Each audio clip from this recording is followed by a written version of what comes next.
Programming করছো কিন্তু code মিলছে না, তার মানে এই ৫টি মিস্টেক তুমিও করছো। আমরা দেখে নিই তাহলে কি মিস্টেক এই ৫টি। প্রথম মিস্টেক, প্রবলেম না বুঝে কোড লেখা।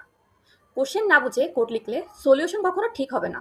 আগে প্রবলেম বুঝো, খাতায় নোট করো, তারপর কোড করো।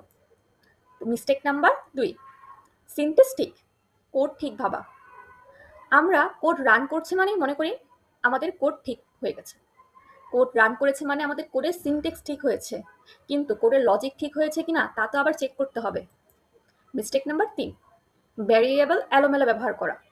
যেমন আমরা শর্টকাটের জন্য এক্স ওয়াই জেড ভ্যারিয়েবলগুলো ব্যবহার করি বারবার, কিন্তু আমাদের উচিত যে কোনো কিছুর ভ্যারিয়েবলকে তার উপযুক্ত নাম দেওয়া। সংক্ষেপে তুমি নাম দাও, কিন্তু তার উপযুক্ত নামটা দাও। যেমন আমরা নাম্বার নিলে কয়েকটা নাম্বারকে এক্স ওয়াই জেড দিই, তুমি নাম্বার 1, নাম্বার 2, নাম্বার 3, অ্যাভারেজ বের করলে এ বি জি, সাম বের করলে এস ইউ এম, এরকম ব্যবহার করো, তাহলে তোমার জন্য কোড করা সহজ হবে।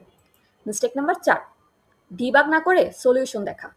আমাদের সবচেয়ে বড় সমস্যা এখন এটাই, আমরা কি করি, আমাদের কোড ভুল হলে আমরা কপি করে চ্যাট জিপিটিকে দিই, ও আমাকে প্রবলেম খুঁজে দেয়। কেন আমরা নিজেরা বের করি?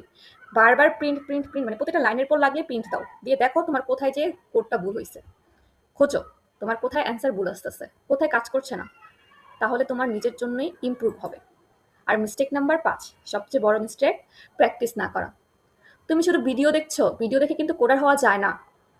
তোমার নিজের প্র্যাকটিস করতে হবে। Daily practice mandatory. যদি তুমি এই ৫টি ভুলকে ঠিক করতে পারো, তাহলেই তুমি একটি পারফেক্ট কোডার হবে। ধন্যবাদ।